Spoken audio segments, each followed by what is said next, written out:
সালাম আলাইকুম, কেমন আছেন সবাই?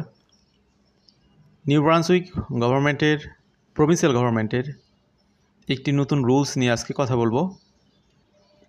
সাম্প্রতিক সময়ে আপনাদের সামনে আমরা তথ্য প্রকাশ করেছি Canada government permanent resident application process করার ক্ষেত্রে অনেক হিমশিম খাচ্ছে, ব্যাকলগের সংখ্যা অনেক বেড়ে গেছে। বিশেষ করে প্রভিন্সিয়াল নমিনেশন প্রোগ্রামের প্রসেসিং কোটাটা কমে যাওয়ার কারণে যে অ্যাপ্লিকেশনগুলো কমপ্লিটলি সাবমিট হয়ে গেছে সেগুলো প্রসেস হতে অনেক ডিলে হচ্ছে। এর ফলে প্রসেসিং টাইমে ব্যাপক সময় লাগতেছে। তো পিআর অ্যাপ্লিকেশন করে যারা ওয়েটিংয়ে আছেন, বিশেষ করে প্রভিন্সিয়াল নমিনি প্রোগ্রামে আবেদন করেছেন, তাদেরকে ধরে নিতে হবে আগে যে সময় লাগতো তার থেকে ডাবল সময় লাগবে, এবং ডাবল সময় অলরেডি শুরু হয়ে গেছে।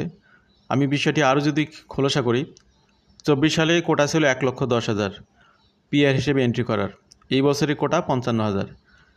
তো এখন কি হচ্ছে, অলরেডি যে অ্যাপ্লিকেশনগুলো তাদের কাছে দেয়া হয়ে গেছে, জমা পড়ে গেছে, ধরুন 2 লক্ষ অ্যাপ্লিকেশন জমা আছে, তো সেখান থেকে তারা কি করবে, তারা বছরে 55,000 ভিসা ইস্যু করবে। কোন ক্যাটাগরিতে? পিএনপি ক্যাটাগরিতে। যার ফলে কি হলো, যেখানে 1,10,000 লোক ঢোকার কথা কানাডাতে, সেখানে ঢুকতেছে 55,000।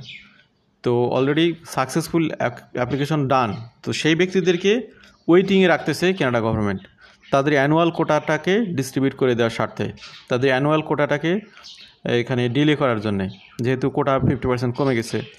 এই সমস্ত কারণে অনেক প্রোগ্রামের প্রসেসিং টাইম হঠাৎ করে লাভ দিয়ে বেড়ে গেছে, যার ফলে আটলান্টিক ইমিগ্রেশন প্রোগ্রামে যেখানে প্রসেসিং টাইম ছিল 8 মাস, সেখানে এটার প্রসেসিং টাইম অনেক বেড়ে গেছে। তো এখন যে ঘটনাটি ঘটে, আটলান্টিক ইমিগ্রেশন প্রোগ্রামে যারা এখানে আসেন তাদের শুরুতেই একটা জব এন্ডোর্সমেন্ট থাকে, অর্থাৎ এখানে এই প্রোগ্রামের অধীনে একজন ডেজিগনেটেড এমপ্লয়ার কি করে, আপনাদেরকে জব অফার দেয়। সেই জব অফারের মেয়াদ ইউজুয়ালি থাকে 2 বছর।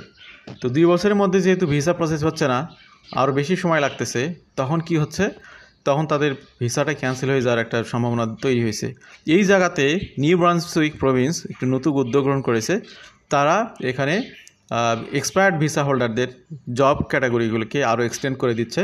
অন্যান্য প্রভিন্সেও এই নিয়মগুলো চালু হবে শীঘ্র, এটা আমরা প্রত্যাশা করি। এটা চালু হওয়াটা খুবই দরকার।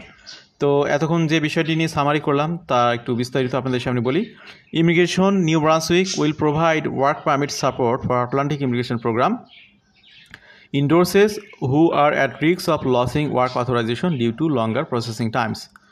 তো যেমনটি বলছিলাম যে আটলান্টিক ইমিগ্রেশন প্রোগ্রামের সবচেয়ে বড় কঠিন যে কাজ, সেটা হলো একজন ডেজিগনেটেড এমপ্লয়ারের কাছ থেকে ওয়ার্ক পারমিট পাওয়া। তো আপনি ওয়ার্ক পারমিট পেলেন, ওয়ার্ক পারমিটের সর্বোচ্চ ডিউরেশন 2 বছর, এখন 2 বছর পার হয়ে যাচ্ছে।